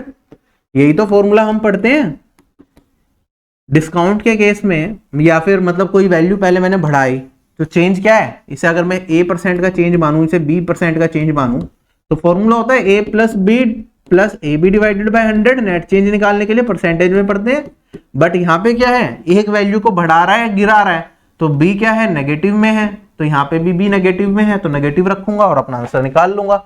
तो ये आ गया 15, और यहाँ पे अगर मैं सोल्व करूंगा तो 3 और ये 20 हो गया, ठीक है, 0 से 0 कट जाएगा, 9 डिवाइडेड बाई 2 4.5, और ये वाली वैल्यू आ गई मेरे पास 10.5। ये बस आपको सोल्व करके मैंने दिखाया, बाकी ये मन मन में करने वाला सवाल है। 30 में से 15 गया 15, और 15 को अगर मैं 330 से मल्टीप्लाई करूं 450 डिवाइडेड बाय 100 4.5, 15 में से 4.5 घटाया तो मेरे पास वैल्यू आ जाएगी 10.5। दूसरा तरीका ये हो सकता था कि आपने सोचा होगा चलो पहले कॉस्ट प्राइस को मैं 100 मान लेता हूं, अब मैंने इसे क्या करा 30% बढ़ाया तो ये 130 आ गया, ठीक है, ये मेरा क्या बन गया, MRP बन गया। अब मैंने इस पे क्या करा, डिस्काउंट दे दिया, कितना, 15% का, तो 130 का 15% कितना आएगा मेरे पास, 13 और 6.5 19.5 आएगा। तो ये घटा दूं अगर मैं तो 110.5 आ जाएगा, तो ये कितना ज्यादा हो गया, 10.5% वैल्यू बढ़ गई मेरी, 10.5 से बड़ी मतलब 100 पे 10.5%, तो 10.5% का गेन। अगला सवाल एक 7 डिजिट का नंबर है जो 44 से डिविजिबल है। अगर इसमें 68 को ऐड कर दिया जाए तो जो नया नंबर फॉर्म होगा वो किससे डिविजिबल होगा, ठीक है। अगर मेरा नंबर 44 से डिविजिबल है तो मैं कह सकता हूं जो मेरा नंबर रहा होगा वो 44 इंटू कोशेंट या किसी भी नंबर से जितने गुना जा रहा होगा वो मैंने क्यों मान लिया, तो मेरा नंबर ये रहा होगा। इसमें मैंने 68 को भी जोड़ दिया तो ये किससे कटेगा, 4 ऑप्शन दे रखे हैं। आप कहेंगे सर इसमें अगर मैं कॉमन ले लूं तो मेरे पास 4 कॉमन आ रहा है, 11 क्यों प्लस 17 बच रहा है यहाँ पे, ठीक है, तो किससे घटेगा, 4 से घट जाएगा, और तो कोई कॉमन चीज नहीं आ रही मेरे पास, तो ये हमेशा 4 से डिविजिबल होगा। क्वेश्चन हो गया खत्म। अगला सवाल मेरे पास, एक स्फेरिकल बॉल है लेड की जिसका डायमीटर हमें दे रखा है कितना, 3। इसे पिघलाया गया और 3 छोटी छोटी स्फेरिकल बॉल्स बनाई गई। एक का डायमीटर हमारे पास रखा 5/2, एक का डायमीटर हमारे पास रखा 2, तो हमें थर्ड बॉल का क्या बताना है, डायमीटर बताना है। अब ध्यान से समझना, ये क्वेश्चन 5 सेकंड में करने वाला है अगर आपने मेंसुरेशन पढ़ रखा है ढंग से। मैंने आपको कुछ चीजें बता रखी हैं, मेंसुरेशन में भी पढ़ते हैं हम उसे, और शर्ट्स एंड इंडाइसिस में भी मैं आपको बताता हूं। मेरे पास कुछ चीजें होती हैं जैसे कि 3 cube plus 4 cube plus 5 cube, ये आपका 6 क्यूब के बराबर होता है ना, ये पता होना चाहिए आपको, नहीं पता तो पता होना चाहिए। एक आपका 1 cube plus 6 cube plus 8 cube, ये 9 क्यूब के बराबर होता है। ये 2 रिजल्ट मैंने आपको कराए हैं, ये हमेशा याद रखो कि ये रिजल्ट होते हैं।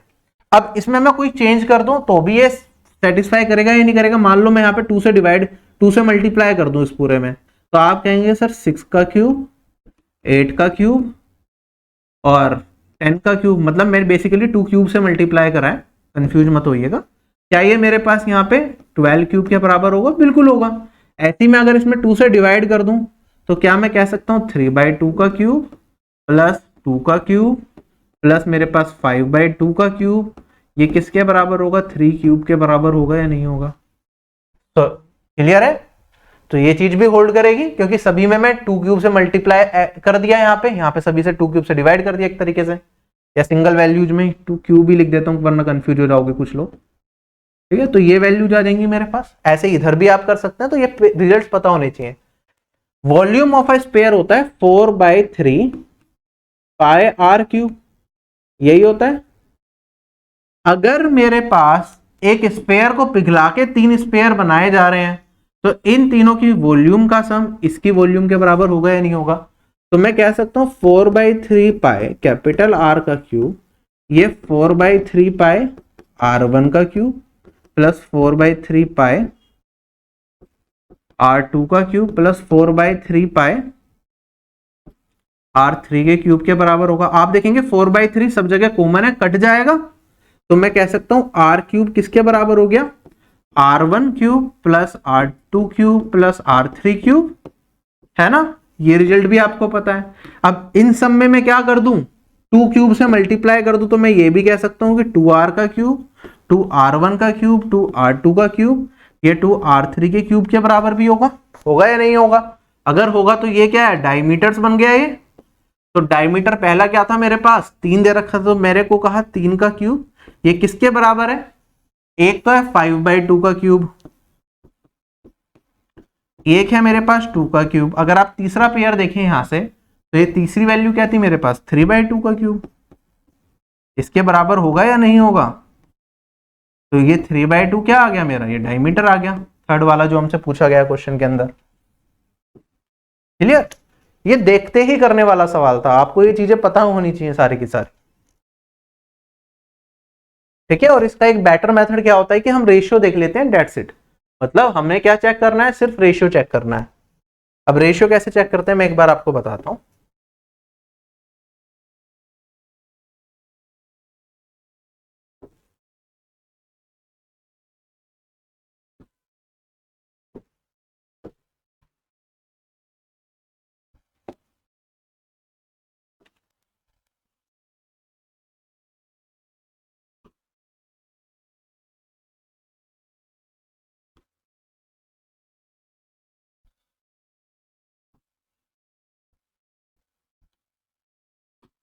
इन तीनों को सम करना है बेसिकली मुझे, ठीक है। इसे R1 R2 R3 का फिलहाल मैं रेशियो लिख लेता हूं, R1 R2 R3, ये R है।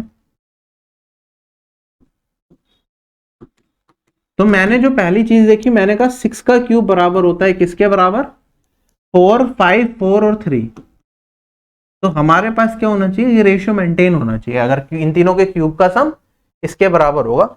अब जैसे मेरे पास ये वाली वैल्यू थी, तो मेरे पास था यहाँ पे 3 5/2 और 2, तो मैंने यहाँ पे रखा 3, यहाँ पे रखा 5/2 और यहाँ पे रखा 2, और यहाँ पे मैंने मान लिया जो मेरा डायमीटर है वो है d, ठीक है। अब इसे सिंप्लीफाई करूंगा, अगर मैं देखो रेशियो को सिंप्लीफाई करने के लिए मैं 2 को सब जगह मल्टीप्लाई कर सकता हूँ। आप कहेंगे सर ये बन जाएगा 6, ये बन जाएगा मेरे पास 5, ये बन जाएगा मेरे पास 4 और ये बन जाएगा 2d, है ना। और 6 का कॉम्बिनेशन किसके साथ है, 5 4 3 के पास है, तो 2d किसे रिप्रेजेंट करेगा, 3 को रिप्रेजेंट करेगा, d आ गया मेरे पास 3/2 डेट इज 1.5।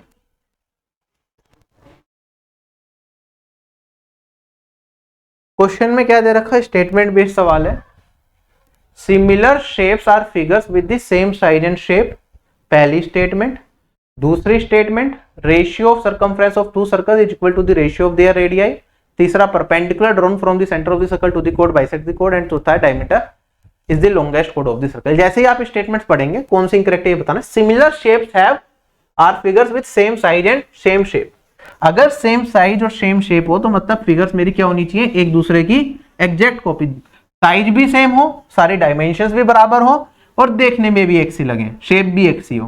तो जो इस तरह की फिगर्स होती हैं वो होती हैं कॉन्ग्रुएंट। क्या होती है, सर्वांगसम, कॉन्ग्रुएंट। लेकिन यहां पे लिखा है सिमिलर, तो ये स्टेटमेंट क्या है, गलत। सिमिलर में क्या होता है, आपकी शेप सेम होती है, शेप क्या है, देखने में बिल्कुल एक से लग रही है, लेकिन साइज क्या हो सकता है, अलग हो सकता है।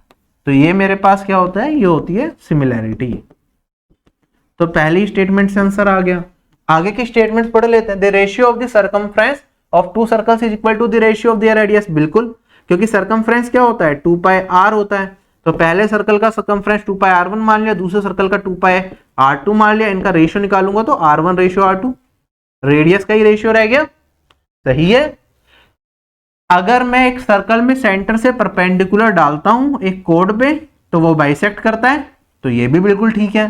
आप चाहे तो वेरीफाई भी कर सकते हैं। मैंने एक सेंटर लिया, परपेंडिकुलर डाल दिया, यहां से ये लाइन जोड़ करूंगा तो रेडियस हो गया, ये भी रेडियस हो गया, ठीक है। ये वाली साइड इस ट्राइंगल और इस ट्राइंगल में कॉमन हो गई, तो RHS प्रॉपर्टी से, right angle hypotenuse side property से दोनों ट्राइंगल क्या हो गए, कॉन्ग्रुएंट हो गए। तो ये वाली साइड और ये वाली साइड बराबर हो गई, यहां से लेके यहां तक और यहां तक। तो मेरे पास क्या हो गया, दोनों क्या होती हैं, परपेंडिकुलर डालें सेंटर से कोड पे तो वो बाइसेक्ट करता है। Diameter is the longest code of a circle. एक सर्कल की अगर सबसे लंबी कोड में खींचो तो वो डायमीटर कहलाती है, बिल्कुल सही है। ये रेडियस और ये रेडियस और ये हो गया डायमीटर। चले आगे, अगला सवाल हमारे पास, देखो ये वाला सवाल है। ये हो सकता है जैसे आपने पढ़ा कि ये क्वेश्चन दे रखा है एक फिगर के अंदर AD perpendicular to BC, AC का मान, इनका मान, और फिर ये वैल्यू निकालनी है सोल्व करके। इस क्वेश्चन को आप लास्ट के लिए छोड़िए, क्वेश्चन बहुत आसान है ये, लेकिन ज्योमेट्री में देखो फिगर भी बनानी पड़ रही है अगर आपको, और फिर सोल्व भी करना पड़ रहा है, उस केस में क्वेश्चन जनरली लेंथी हो जाता है, ठीक है। और आपको वैल्यूज भी दिख रही है कि इसे सोल्व भी करना, एक तरीके से छोटा सिंप्लीफिकेशन भी आ गया यहाँ पे, तो इसे लास्ट के लिए छोड़ के आपको आगे बढ़ना है, ठीक है। ये इस तरह के क्वेश्चंस आपको लास्ट के लिए छोड़ने पड़ेंगे, ठीक है।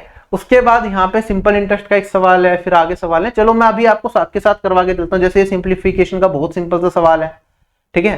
फिर टाइम एंड वर्क का सिंपल सवाल है, फिर ये रेस का क्वेश्चन है जिसमें कुछ लोग बच्चे फंस सकते हैं, कुछ लोगों ने कर लिया होगा। ये वाला सवाल ठीक ठाक है, सीजीएल 2023 के क्वेश्चन पे बेस्ड है। और उसके बाद हमारे पास ये सिंपल ट्रिग्नोमेट्री का एक सवाल है, और एक हमारे पास ये रेशियो का सिंपल सा सवाल है। अब जो सवाल दिखाए इनमें से 3 से 4 सवाल तो आपको लगा होगा कि ऐसे आंख बंद करके भी कर लें, मतलब एक बार देखा और आंसर आ गया। चलो मैं आप सीक्वेंस में ही करा देता हूं, अब मैं सीक्वेंस में करा रहा हूं सारे सवाल। तो इस फिगर के अंदर जो एडीआई है इसके परपेंडिकुलर हमें दे रखा है, एसी मुझे 26 दे रखा है, सीडी मुझे यहाँ पे 10 दे रखा है, बीसी मुझे 42 दे रखा है, इसका मतलब 42 - 10 ये 32 दे रखा है। उसके अलावा ये वाला एंगल x, ये वाला एंगल y दे रखा है, और हमसे ये चीजें पूछी है cos x cos y और 12 tan y। सबसे पहले तो आप ध्यान से देखो, अगर ये 90 डिग्री है, क्या क्या चीजें मैं निकाल सकता हूँ। 26 10 किसके साथ ट्रिपलेट बनाते हैं, ये 24 के साथ ट्रिपलेट बनाते हैं। पाइथागोरस थ्योरम लगाऊंगा तो ये 24 आ गया। आगे बढ़ते हैं, और क्या कर सकते हैं। देखो 24 है 32 है, ये वाली साइड क्या होगी। क्या आपको दिख रहा है कि यहाँ पे क्या रेशियो बन रहा है। अगर मैं 24 और 32 का रेशियो निकालूं तो क्या है ये, आप इसे 8 से काट सकते हैं, क्या आएगा मेरे पास 3:4। अगर ये 3 होता ये 4 होता तो किसके साथ ट्रिपलेट बनाते, 5 के साथ बनाते। अब मैंने यहाँ पे क्या करा, डिवाइड करा 1/8 से, तो वापस जाने के लिए क्या करना पड़ेगा, 8 से मल्टीप्लाई करना पड़ेगा। या फिर मैं कह सकता हूँ इसका 1/8 करूंगा तो 5 आएगा, किसका 1/8 करने पे 5 आएगा, 40 का। तो ट्रिपलेट किसके साथ बनाएंगे, 40 के साथ बनाएंगे। सारी वैल्यूज मिल गई, सब कुछ निकाल सकता हूँ, क्वेश्चन खत्म हो गया। 5/cos x 5, cos x मेरे पास क्या आएगा, x है, cos होता है हाइपोटेन बेस अपॉन में हाइपोटेनियस, बेस है 24 और हाइपोटेनियस है 26, तो ऊपर लिख सकता हूं। आगे बढ़ते हैं, -6 cos y, ये y है तो बेस है 32, हाइपोटेनियस है 40, तो 32 और 40। वरना आप रेशियो यहाँ पे हमने निकाला ही था, तो रेशियो को भी यूज कर सकते थे, क्योंकि मुझे पता है जब मैं कोस की बात कर रहा हूँ ये भी रेशियो जी है और कटेंगी चीजें, ठीक। आगे बढ़ते हैं, +12 tan y। tan y क्या होगा मेरे पास, दिस परपेंडिकुलर अपॉन में बेस, तो 3/4 लिख सकते हो, वरना आप अभी फिलहाल 24/32 लिख दो, वरना 3/4 लिख लेते तो ज्यादा सही रहता, क्योंकि रेशियो बताने हैं मुझे। चलो मेरे पास यहाँ पे काटना स्टार्ट करते हैं, 12 आ गया, 13 आ गया, आगे तो कुछ कट नहीं रहा। डिनोमिनेटर में 12 आने के चांसेस हैं, इससे मुझे दिख रहा है 4 ऑप्शन में 12 दिख भी रहा है, तो ये बचा रह जाएगा। बाकी चलो इसे भी मुझे कहीं ना कहीं 12 की फॉर्म में लाना पड़ेगा, देखते हैं क्या होता है आगे। यहाँ पे 8 से काटूंगा तो 5 और ये आया 4। अगर मैं काटूंगा इसे फिर से तो ये 2 और ये मेरे पास 3, ठीक है। और यहाँ पे अगर हम काटें तो ये 3 है और ये मेरे पास 4 है, और 4 से काटूंगा तो ये मेरे पास बचेगा 3। क्लियर, तो 9 है ये बचा माइनस में 15/2, जिसे मैं -7 -1/2 लिख सकता हूँ। और ये मेरे पास 13 × 5 65/12 है, जिसे मैं 5 + 5/12 लिख सकता हूँ, कोई दिक्कत नहीं। अब सिंप्लीफाई करके पूरा ही सोल्व करना है। मैंने ब्रेक कर लिया, लेकिन उससे कुछ मुझे लग नहीं रहा मुझे कुछ ज़्यादा बेनिफिट मिला है, ठीक है। चलो कर लेते हैं, अब कर लिया तो 9 2 और 7, ये 6 बन जाएगा माइनस का, 12 एलसीएम लूंगा इन दोनों में, तो -1/12,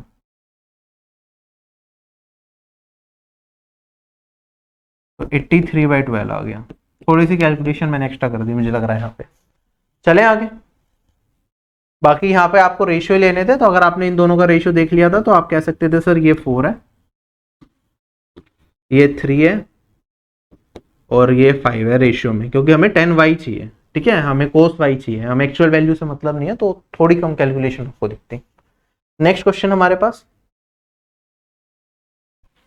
क्वेश्चन में दे रखा है कि कुछ पैसे हमने सिंपल इंटरेस्ट पे दिए, 15 साल के बाद सिंपल इंटरेस्ट बन गया 4/5 ऑफ द मनी जो हमने लैंड की थी, तो रेट ऑफ इंटरेस्ट बताना है। तो मतलब सिंपल इंटरेस्ट कितना हो गया 4/5 ऑफ द प्रिंसिपल हो गया।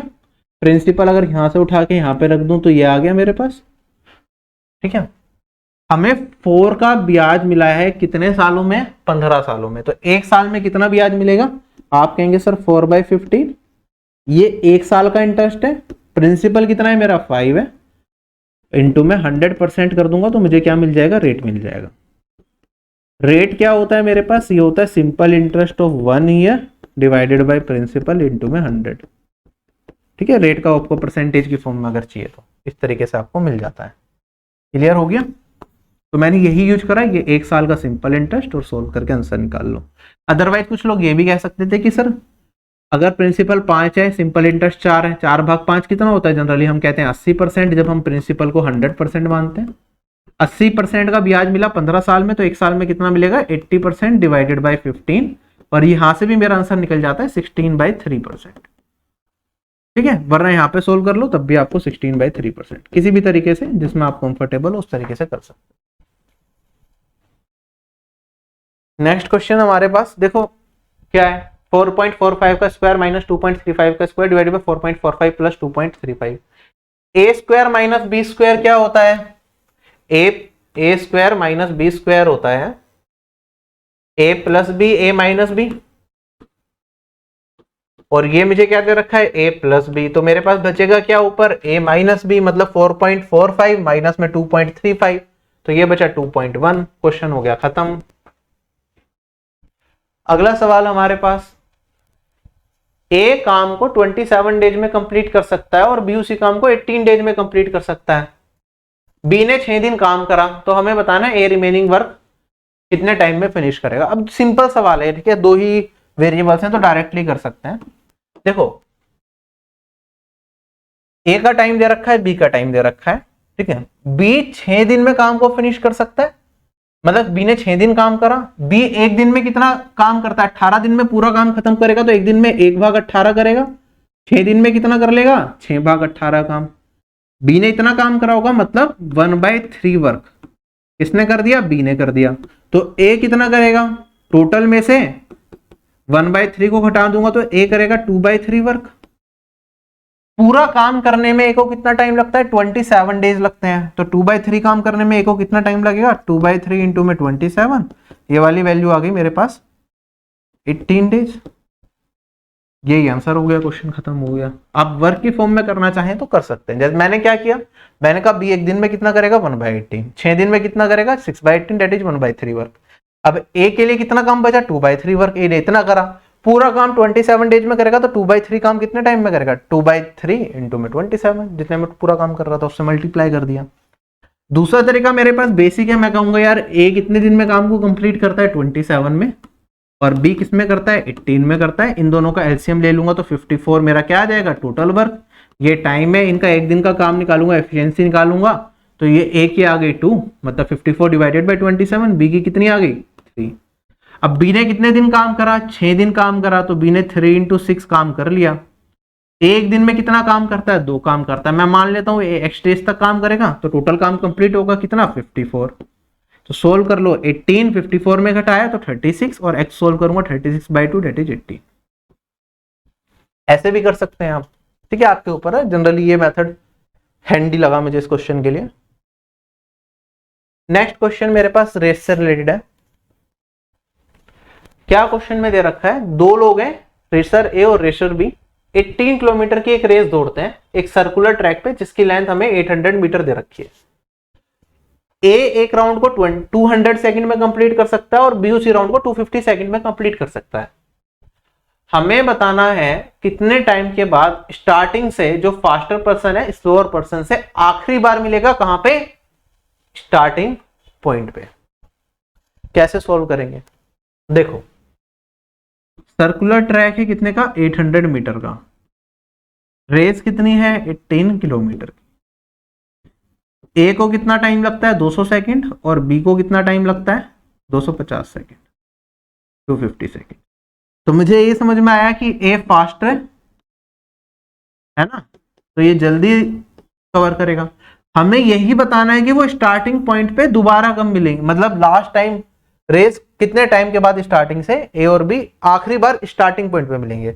स्टार्टिंग पॉइंट पे ए हर 200 सेकंड के बाद स्टार्टिंग पॉइंट पे आएगा, बी हर 250 सेकंड के बाद आएगा। तो दोनों सेम टाइम पे स्टार्टिंग पॉइंट पे कब आएंगे? मैं कहूंगा एलसीएम ऑफ 200 और 250। जब इन दोनों का एलसीएम लेंगे हम तो मुझे वो टाइम मिल जाएगा जब दोनों यहीं पे होंगे, ठीक है, पूरा राउंड पूरा करके मिलेंगे। तो आप कहेंगे सर ये वाली वैल्यू आ गई मेरे पास 1000 सेकेंड, ठीक है, 200 250 का निकाल लोगे एलसीएम, 1000 ही आएगा। अब आगे बढ़ते हैं।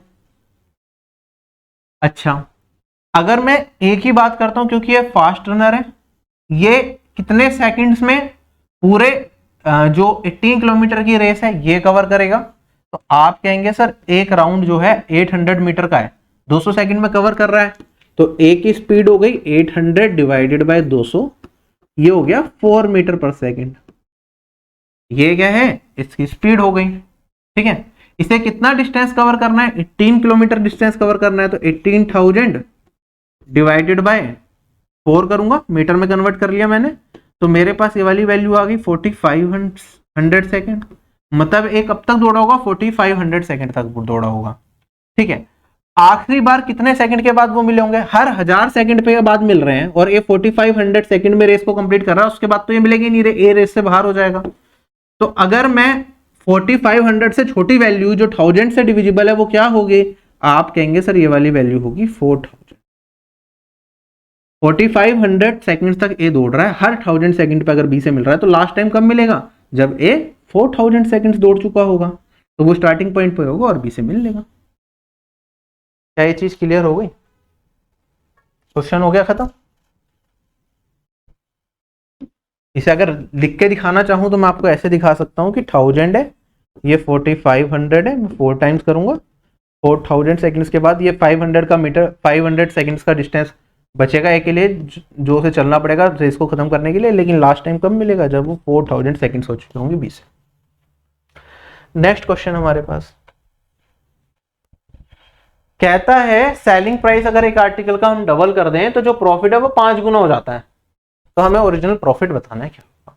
टीजीएल 2023 में एग्जैक्टली सवाल पूछा गया था, बस यहाँ पे 5 टाइम्स की जगह 4 टाइम्स लिखा हुआ था कि प्रॉफिट 4 टाइम्स हो जाता है अगर सेलिंग प्राइस डबल करने पे। कैसे करेंगे? सिंपल वन लाइनर मेथड है, लेकिन कई बार एग्जाम में बच्चे कंफ्यूज हो जाते हैं, बहुत ज्यादा रेशियो से करने की आदत होती है, तो इस क्वेश्चन में दिक्कत आती है, बेसिक जिनके क्लियर नहीं होते। आपको पता है प्रॉफिट क्या होता है? प्रॉफिट होता है मेरे पास selling price minus cost price, ठीक है, अगर प्रॉफिट हो रहा है। अब हमसे कहता है कि प्रॉफिट क्या हो जाता है मेरा? 5 गुना हो जाता है अगर मैं सेलिंग प्राइस को क्या कर दूं? डबल कर दूं। तो सेलिंग प्राइस को मैंने क्या कर दिया? डबल कर दिया। कॉस्ट प्राइस सेम ही है, तो प्रॉफिट क्या हो गया? अब नया प्रॉफिट ये है जो कि पुराने प्रॉफिट के 5 गुना हो गया, ठीक है। ये 5p लिख सकता हूं मैं, जो इनिशियल प्रॉफिट था उसका 5। क्वेश्चन खत्म हो चुका है। 5sp 2sp तो बचेगा 3sp, 5cp माइनस का यहाँ पे cp माइनस का, तो मेरे पास 4cp बचेगा। sp बाय cp अगर मैं निकालूं तो ये 4/3 आ गया। तो प्रॉफिट कितने का हो गया? 1 का हो गया, ठीक है। कितने पे? कॉस्ट प्राइस पे 3 पे। तो इनिशियल प्रॉफिट कितने का था? 1 का प्रॉफिट 3 पे, परसेंटेज में निकालेंगे तो इंटू 100%, डेट इज 33.33%। चलें आगे। ट्रिग्नोमेट्री का सवाल है, बहुत ही सिंपल सवाल है, आप इसे बेसिक से कर सकते हैं वैल्यू पुटिंग मेथड को यूज करके, ठीक है, या फिर जनरली आप डायरेक्ट वैल्यू रख के मतलब बेसिक से भी कर सकते हैं, फॉर्मूला बेस्ड है। देखो ये चीज मुझे दे रखी है, एक एक्सप्रेशन दे रखा है, जीरो इक्वेशन है, एक वेरिएबल है, तो इस वेरिएबल की वैल्यू कुछ भी मान सकता हूं, है ना, मेरी मर्जी, जो मानना चाहूं मान सकता हूं। जब कोस और साइन की फॉर्म में होता है, मैंने आपको बताया थीटा को या तो आप 0 डिग्री मान लो या फिर 90 डिग्री मान लो, तो चीजें आसान हो जाती है, बस 0/0 फॉर्म नहीं बननी चाहिए। थीटा को जैसे ही मैंने 0 डिग्री करा तो 0 डिग्री पे क्या हो जाएगा? साइन थीटा मेरा बन जाएगा 0 और कोस थीटा बन जाएगा मेरा क्या? 1। तो मेरे पास क्या बचेगा? 1 माइनस 2 इंटू 0, तो 0 डिवाइडेड बाय ये बचेगा नीचे 1 और यहाँ पे माइनस में 1 है, तो 1 माइनस 1 ये बचेगा 0। क्लियर? जैसे मैंने थीटा को 0 करा मेरा क्वेश्चन खत्म हो गया। दूसरा तरीका क्या है, आपको बेसिक भी पता होना चाहिए। जो 1 minus sine square theta cos square theta होता है ये कुछ और नहीं होता, ये साइन की पावर 4 थीटा प्लस कोस की पावर 4 थीटा ही होता है। कैसे मैं निकाल के दिखा देता हूं। 1 को क्या लिख सकता हूं मैं, sine square theta plus cos square theta, ठीक है। और माइनस मेरे पास क्या है,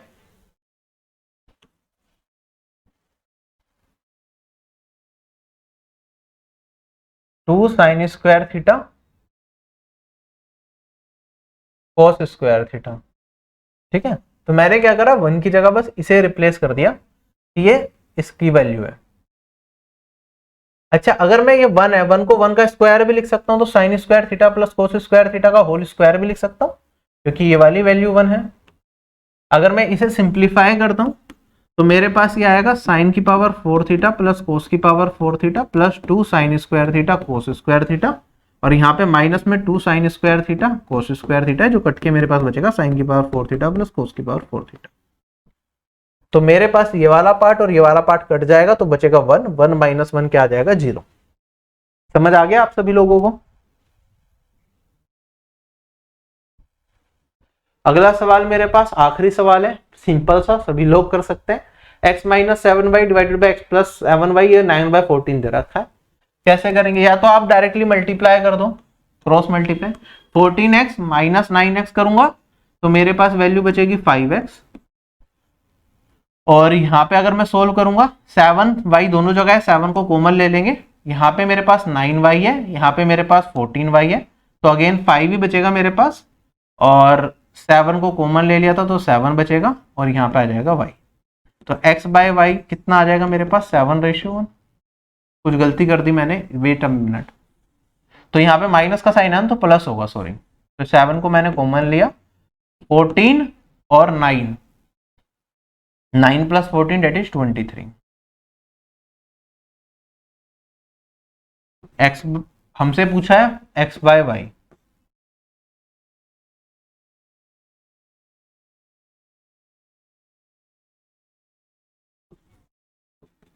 तो ये हो जाएगा 23 इंटू में 7, 161 डिवाइडेड बाई 5। क्वेश्चन हो गया खत्म। वरना कंपोनेंडो एंड डिविडेंडो लगा के भी आप कर सकते थे, अगर कंपोनेंडो एंड डिविडेंडो आपने पढ़ा है। तो this marks the end of this session. आपको समझ आया होगा कि क्वेश्चन सारे डिफिकल्ट नहीं थे। इस पेपर को मैंने फिर भी मॉडरेट लेवल का सिर्फ इसीलिए कहा क्योंकि इसमें कुछ क्वेश्चंस थे जो टाइम कंज्यूमिंग थे, ठीक है। वो अगर आपने प्रैक्टिस करी होती तो आप आराम से आइडेंटिफाई करके उसे लास्ट के लिए भी छोड़ सकते थे, या फिर आपको समझ में आया होगा जो क्वेश्चन 2 से 3 लाइन का जा रहा है उसे हम लास्ट के लिए छोड़ेंगे, जो क्वेश्चन पहले नहीं कर रखा है, देखते ही लग रहा है कि नहीं आंसर निकाल सकते, उसे लास्ट के लिए छोड़ेंगे। इस पूरे पेपर के अंदर अगर आप फिर से एनालाइज करें, मैं आपको एक बार क्विकली पूरा पेपर गो थ्रू करके दिखाता हूं कि आपको किस तरीके से यहाँ पे देखना था। जैसे ये वाला क्वेश्चन था, आपने डायरेक्टली देखा कि 2x 3x माइनस 2y का फॉर्मूला नहीं बन रहा, तो आप इसे एंड के लिए छोड़ सकते थे। अगर आपको स्टार्टिंग में थोड़ा लग रहा था कि थोड़ा मुश्किल बन सकता है, तो आप इसे लास्ट के लिए छोड़ सकते थे। ये वाला क्वेश्चन सिंपल था, तो फर्स्ट टाइम में अटेम्प्ट करते हैं तो इसे एजियर साइड रखूंगा, कैलकुलेशन थी लेकिन आप एक बार की में कर सकते थे। डायग्राम था, लास्ट के लिए छोड़ सकते थे। इसमें भी डायग्राम था, हमें नहीं पता जल्दी आएगा या लेट आएगा, ऑल तो जल्दी आ गया, बट इसे लास्ट के लिए छोड़ना था आपको।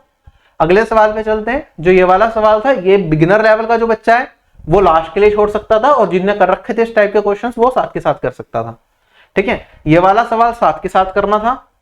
ये वाला सवाल आपका आपके ऊपर डिपेंड करता है, साथ के साथ करने वाला ही सवाल था मेरे हिसाब से। ये वाला साथ के साथ करने वाला सवाल था।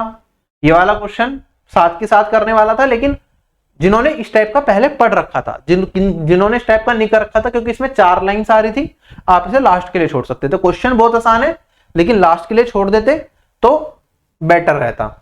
इसके बाद ये वाला क्वेश्चन साथ के साथ आप कर सकते थे 30 सेकंड के अंदर। ये वाला भी 15 से 20 सेकंड में आपका आंसर आ जाता।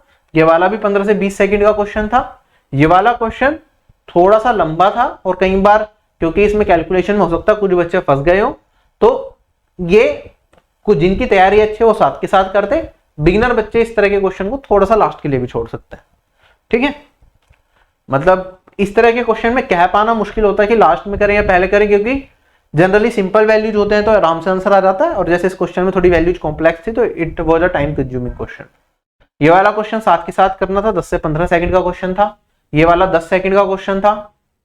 ये वाला क्वेश्चन, जिसे ये वाला जो मेथड है जो मैंने बताया आपको ये पता था, उसके लिए ये वाला क्वेश्चन 15 से 20 सेकंड का मान लो पढ़ने के बाद, और जिसे ये वाला मेथड नहीं पता था वो बेसिक से सोल्व करता है इस तरीके से, तो 1 मिनट का मान लो ये क्वेश्चन। ये वाला तो आपका 15 से 20 सेकंड में हुई, मतलब चारों लाइन से रीड करनी थी, बल्कि पहली लाइन पे ही आंसर दे रखा था, तो आप इसे जल्दी कर सकते थे, फर्स्ट लाइन पढ़ते ही आंसर मार्क कर सकते थे। ये वाले क्वेश्चन में 1.5 से 2 मिनट लग सकती है, लास्ट में करने वाला सवाल था, ठीक है। ये वाला क्वेश्चन इजी था, 45 सेकंड के अंदर आराम से एक एवरेज स्टूडेंट कर सकता है। ये वाला क्वेश्चन 10 से 15 सेकंड में करने वाला था। ये वाला क्वेश्चन अगर हम देखें तो ठीक था, इसमें मतलब कुछ बच्चों को हो सकता था 1 से 1.5 मिनट लगती, कुछ बच्चे जो जल्दी करते तो वो उसे विद इन 1 मिनट कर सकते थे, 45 सेकंड्स टू 1 मिनट के अंदर। ये वाला क्वेश्चन कुछ बच्चों के लिए 2 या 3 मिनट लग गई होंगी, जिसने इस तरह के कॉन्सेप्ट नहीं पढ़े, या 4 मिनट भी लग गए होंगे, आ सकता है उसके बाद भी ना हुआ हो। जिन लोगों ने इस टाइप के क्वेश्चंस कर रखे हैं उनका 1 से 1.5 मिनट में आराम से हो गया होगा क्वेश्चन। ये वाला क्वेश्चन डिफिकल्ट क्वेश्चंस में से था, जिनके बेसिक, क्योंकि जनरली इस टाइप का क्वेश्चन अगर पहले नहीं कर रखा होता तो कई बार एग्जाम में फंस जाते हैं, तो it was around good question. मतलब अगर मैं, जिसने इस टाइप का पहले नहीं कर रखा उसे 2 मिनट तक आराम से लग गई होगी इस क्वेश्चन में, जिसने इस टाइप का पहले कर रखा था उसके लिए question with in 1 minute doable था,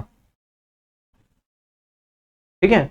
और ये वाला क्वेश्चन तो मैक्सिमम लोगों ने, जिसे फॉर्मूला पता था उससे, वरना ज्यादातर लोगों ने वैल्यू पुटिंग से कर ही लिया होगा 15 से 20 सेकंड में, ठीक है। और ये वाला क्वेश्चन भी ज्यादा लंबा नहीं था, 30 सेकंड्स मान लो थोड़ा सोल्व करना है तो बहुत सारे क्वेश्चन इजी थे, बहुत सारे क्वेश्चन डिफिकल्ट भी थे। तो मैं ये कहता हूं कि अगर इस पेपर के अंदर 25 में से आपने की तैयारी ठीक ठाक है और आपका अटेम्प्ट करने का तरीका भी ठीक है पेपर को, तो 25 मिनट में आप इसके 20 क्वेश्चन आराम से कर सकते थे, ठीक है। और जिन लोगों की प्रिपरेशन थोड़ी सी वीक है वो 15 क्वेश्चन कर सकते थे, और जिनकी प्रिपरेशन अच्छी है वो 25 के 25 क्वेश्चन कर सकते थे, ठीक है। तो यही सारा का सारा है, कुछ क्वेश्चंस इजी, कुछ क्वेश्चंस डिफिकल्ट, ये हर टेस्ट में रहेंगे, ठीक है। स्टार्टिंग में जो क्वेश्चंस थे वो मॉडरेट लेवल के डाले गए थे टेस्ट में, जिससे कि आप लोग जिनका अटेम्प्ट करने का तरीका सही नहीं है, मॉक कम से कम वो अपना अटेम्प्ट करने का तरीका सुधारे। मॉक में कुछ क्वेश्चन मुश्किल मिलेंगे तो कुछ इजी भी जरूर आएंगे, ठीक है। बाकी नेक्स्ट संडे अब नेक्स्ट टेस्ट होगा जो कि 26 मई को कंडक्ट कराया जाएगा, तो रेडी रहिए। सुबह 9 बजे आपका टेस्ट स्टार्ट हो जाएगा, संडे की संडे में टेस्ट दे लीजिए और मंडे को उसका रिजल्ट आप देख सकते हैं। और बाकी लोगों को जरूर बताइए कि इस तरह से टेस्ट कराए जा रहे हैं। मैथ्स का अगर आप लोगों का रेस्पॉन्स अच्छा रहा तो मैथ्स का हर टेस्ट का सोल्यूशन मैं आपको यहाँ पे आके कराता रहूंगा, जिससे आपको कुछ सीखने को भी मिले। और बहुत सारे फ्री टेस्ट अवेलेबल हैं जो आप दे सकते हैं। जो करंट अफेयर्स की क्लासेस है उसके भी क्विज फॉर्मेट में हमने डाल दिया है, एसएससी के प्रीवियस ईयर के पेपर्स मॉक फॉर्मेट में आपके लिए डाले हुए हैं, वो आप देख सकते हैं। और अलग से मॉक टेस्ट सीरीज आपको परचेज करनी है तो उसका ऑप्शन भी अवेलेबल है सीजीएल और सीएचएसएल एग्जामिनेशन के लिए, टीयर 1 एंड टीयर 2, और कंप्लीट प्रिपरेशन के लिए ऑफिसर बैच ज्वाइन कर सकते हैं। ऑफिसर बैच के अंदर पेड टेस्ट सीरीज भी इंक्लूडेड है, अलग से नहीं पे करना। बाकी सारे सब्जेक्ट्स की क्लासेस, टारगेट ग्रुप, डिस्कशंस, ठीक है, सारी चीजें एक ही अंदर आपको मिल जाएंगी। सारे प्रीवियस ईयर पीडीएफ भी इसके अंदर मिल जाएंगी, तो आपको कुछ अलग से परचेज नहीं करना होगा। So bye bye everyone, take care, have a nice day and जय हिंद।